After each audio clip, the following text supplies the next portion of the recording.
हीच आमची मागणी आहे की आरक्षणाला धक्का लागत नाही तर तो कसा लागत नाही, आणि आम्ही ओबीसी मधूनच आरक्षण घेणार आणि घेतल्याशिवाय राहणार नाही हे जे जरांगे पाटील म्हणतात, मग दोघांपैकी खरं कोण बोलतंय खोटं कोण बोलतंय हे आमच्या 18 पगड जातींना आम्हाला आश्वस्त करावं. मायबाप मुख्यमंत्री तुम्ही फक्त एका जातीचे मुख्यमंत्री नाही तर या 12 करोड जनतेचे मुख्यमंत्री आहे. आणि पोहरा देवीचा आम्ही आज इथं संत सेवालालांचा आशीर्वाद घ्यायला आलोय, माझ्या बंजारा समाजाशी संवाद साधायला आलोय.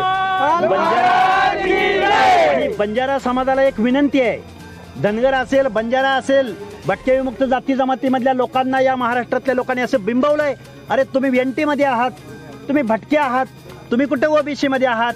या सगळ्या माझ्या बंजारा बांधवांना, संत महंतांना, नेत्यांना माझी विनंती आहे की आपलं जे विजय एनटीचं आरक्षण आहे ते 27% या कोट्यामधलंच आहे. पंचायत राजमधलं रिझर्वेशन हे ओबीसी अंतर्गतच येतं. केंद्रीय लोकसेवा म्हणजे देश लेवलचं जे रिझर्वेशन आहे वेगवेगळ्या नोकऱ्यामधलं, सिव्हिल सर्व्हिसेसमधलं, हे सुद्धा ओबीसी मधलंच आरक्षण आहे. त्यामुळं असं कोणीतरी थापा मारतंय, कोणीतरी म्हणतंय आम्ही विजय एनटीचं आरक्षण मागत नाही, ह्या भूल थापा आहेत. तुमच्या आमच्या ओबीसी मध्ये भांडणं लावायची, जाती जातीमध्ये भांडणं लावायची आणि पोळ्या शेकायचं कार्यक्रम इथल्या काही लोकांकडून होतोय. तेव्हा माझ्या बंजाऱ्या बांधवांना माझी विनंती आहे की बाबांनो, ओबीसीला थ्रेड्स पोचले की आपलंही आरक्षण अडचणीत येणार आहे, धोक्यात येणार आहे. कारण मूळ आरक्षण हे आपलं ओबीसीचं आहे, मंडल आयोगाचं आहे, VP सिंगांनी दिलेलं आहे. वाघमारे साहेब, जरांगे पाटील असं